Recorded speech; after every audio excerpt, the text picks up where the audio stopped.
ওই ডলা খালি যে কামই করো কেতন যে কারেন্টে তার কাটছে তাহলে এই জিনিসটা কি তুই চোখে দেওয়াস নাই কে?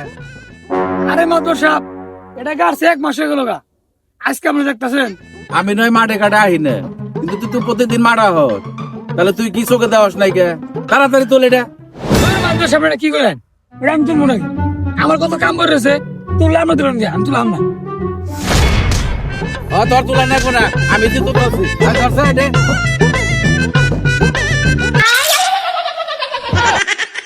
মাদুর সাহেবের কান লাগছে রে। খাতাম আগেই কইছিলাম বেশি বুঝে আলা কিপটা করে কিপটা। এই তার টাকা কি হয়েছে? আর মরছে না, মর শালা মর। মাদুর সাহেব, মাদুর সাহেব কি হয়েছে রে? কারেন্ট আসলাম না। খেলার খেতে মধ্যে কারেন্ট তার গাড়ি দিয়ে ফেয়ে গেছে, আবার কারেন্টও দিয়ে গেছে। কামটা করছে কি?